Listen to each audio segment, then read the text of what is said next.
Assalamualaikum warahmatullahi wabarakatuh. Kawan-kawan, jumpa lagi di channel YouTube Mas Din Murai. Di kesempatan kali ini saya akan sedikit sharing tentang kapan waktu yang paling tepat untuk memasukkan indukan murai batu kita ke dalam kandang peternakan atau kandang penangkaran kita ya. Nah, kapan betina yang tepat, kemudian kapan jantan yang tepat untuk masuk ke dalam kandang. Seperti apa? Teman-teman boleh saksikan video ini sampai selesai dan jangan lupa subscribe ya. Selamat datang di penangkaran murai batu, Mas Din Murai.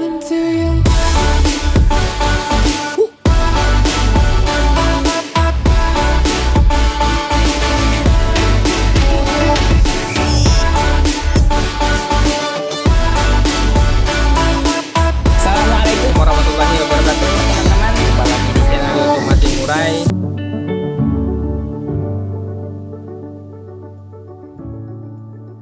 Oke, jadi banyak sekali teman-teman peternak pemula yang bertanya gitu ya.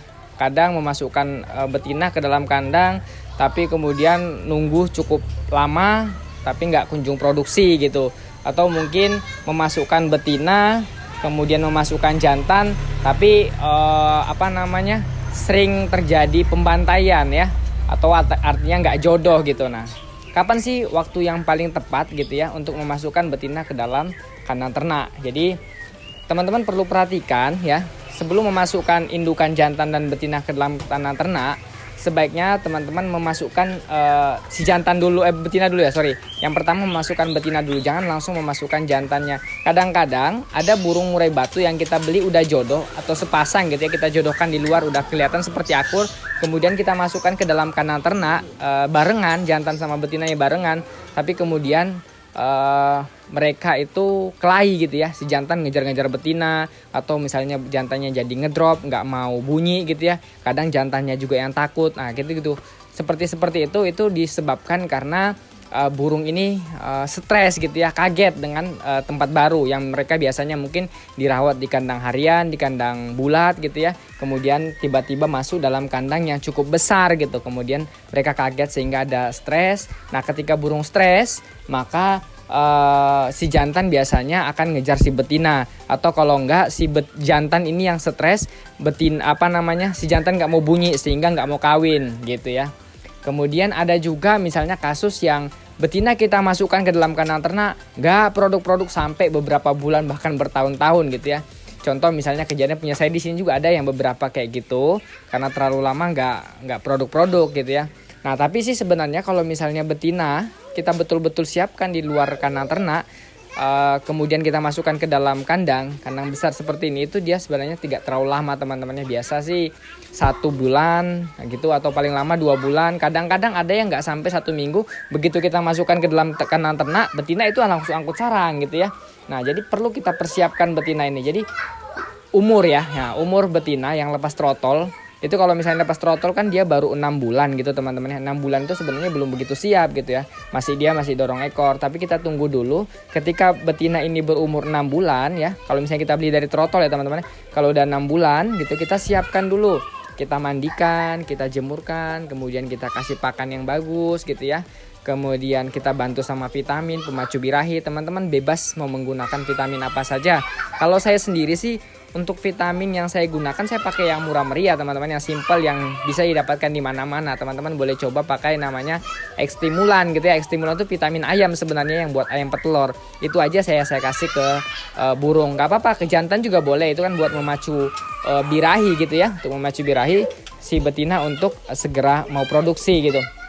Karena kalau misalnya kita memasukkan betina yang tadi baru 6 bulan, kemudian masukkan ke dalam kandang ternak, itu dari beberapa kandang yang saya coba, hanya beberapa yang bisa cepat produksi, tapi lebih banyak yang produksinya terlambat gitu ya. Lambat sekali baru mau produksi, kadang setahun lebih umurnya baru produksi. Jadi sekitar kita menunggu 4-5 bulan baru dia produksi dalam kandang ternak, karena memang nggak disiapkan betina ini. Kalau kita terapi, kita siapkan, kemudian kita masukkan ke dalam kandang ternak, dia akan lebih cepat produksi. Jadi umurnya kira-kira sekitar 8 bulan, 7-8 bulan teman-teman bisa masukkan gitu ya. Yang penting tadi terapinya teman-teman jangan lupakan.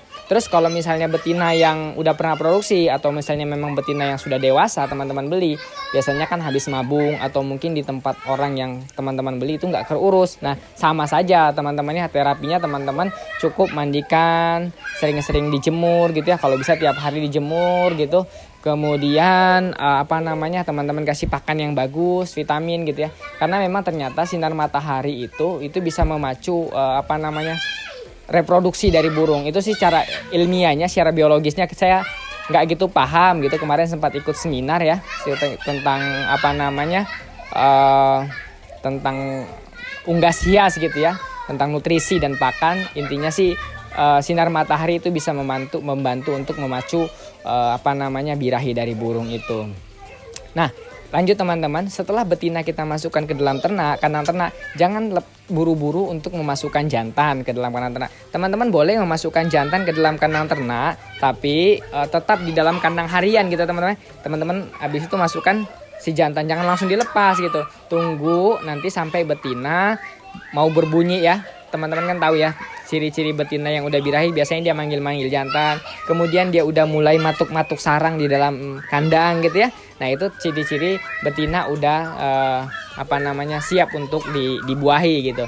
Nah kalau misalnya betina udah memberikan kode yang seperti itu atau betina sudah memberikan lampu hijau, teman-teman bisa langsung coba untuk melepaskan jantan. Tapi jangan lupa tetap dikontrol sehingga kemungkinan untuk terjadinya KDRT gitu ya atau pembantaian di situ itu sangat kecil sekali, dan kemungkinan untuk segera produksi itu akan lebih cepat gitu ya. Walaupun memang kita cuma bisa berusaha teman-teman ya, sekali lagi ini cuma cara atau metode atau ikhtiar kita gitu ya. Tapi sekali lagi semua yang menentukan adalah rezeki dari Allah Subhanahu wa taala. Jadi jangan lupa teman-teman, selain kita berusaha, teman-teman juga banyak-banyak untuk berdoa. Semoga dengan usaha kemudian doa yang maksimal kita bisa mendapatkan hasil yang kita inginkan. Oke teman-teman, mungkin segitu dulu sharing pada kesempatan kali ini. Kalau mungkin teman-teman masih ada yang kurang jelas atau teman-teman ada yang mau ditanyakan, teman-teman boleh komen di kolom komentar. Sekian, yang baru nonton jangan lupa like, komen ya, kemudian share video ini. Dan yang masih bingung, saya juga sudah banyak konten-konten yang tentang peternakan murai batu. Teman-teman boleh cek semua konten tentang murai batu di channel YouTube Mastin Murai. Salam dari Samarinda, Kalimantan Timur. Assalamualaikum warahmatullahi wabarakatuh.